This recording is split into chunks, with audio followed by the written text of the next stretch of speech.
Sir இந்த project பொறுத்தவரைக்கும் Olympic academy வேலை நடந்துட்டு இருக்க இடம் இது. ஒலிம்பிக் அகாடமி வந்து பார்த்தீங்கன்னா, அ இன்டர்நேஷனல் ஸ்டாண்டர்ட்ல உள்ளது சார். வேர்ல்டு வைடு உள்ள இது. அதோட ஆர்கனைசேஷன் தான் இது. இப்ப அதுல வந்து பார்த்தீங்கன்னாக்க, இப்ப வேலை நடந்துகிட்டு இருக்கு. டெண்டர் விட்டு வேலை நடந்துட்டு இருக்கு. அது 18 மாசத்துல ஒர்க் முடிக்கணும்னு சொல்லியிருக்காங்க.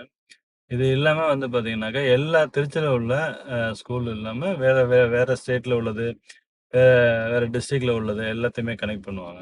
அப்படிங்கும்போது, அதோட குரோத்துங்கிறது எக்ஸ்ட்ரீமா இருக்கும். இது என்னன்னா, அந்த ரோடு ஆல்ரெடி ரிங் ரோடு வந்து 2 வே ட்ராக்கா பண்ணியிருக்காங்க. அது வந்து 4 வே ட்ராக் ஆக போகுது. அந்த இடம் எடுத்தது ரோடுக்கு எடுத்ததுன்னா 6 வே ட்ராக்கா எடுத்திருக்காங்க. அது நல்ல டெவலப்மெண்டான ஏரியா. இப்ப அந்த ஏரியாவ பொறுத்தவரைக்கும் ஒலிம்பிக் அகாடமி வேலை முடிஞ்சு ஸ்டார்ட் பண்ணும்போது வந்து பார்த்தீங்கன்னா, அந்த ஏரியா ஃபுல்லாவே ரெசிடென்ஷியல், ஹோட்டல்ஸ் அந்த மாரி, பிஜி அந்த மாரி தங்குற மாரி ஸ்டே பண்றதுக்கான இடம் எல்லாமே டோட்டலா அந்த ஏரியால வேணும். அத பேஸ் பண்ணி தான் நம்ம ஒரு ப்ராஜெக்ட் இப்ப பண்ணியிருக்கோம்.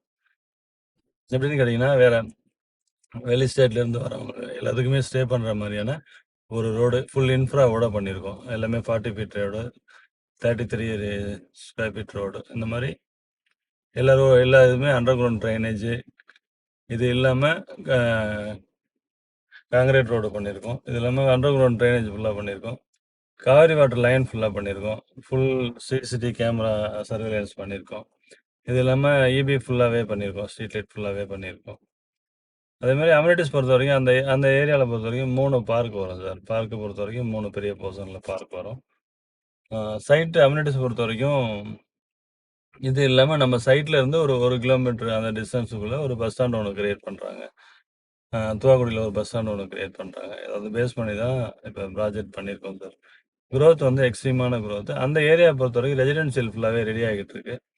ஃபுல்லாவே ரெசிடென்ஷியல விட்டு வெளியில உள்ள ஏரியா இல்ல. ஃபுல்லி ரெசிடென்ஷியல் உள்ள ஏரியா ஸ்பாட்டு. எந்த ஒரு தகவல்னாலும் இந்த நம்பருக்கு கூப்பிடுங்க.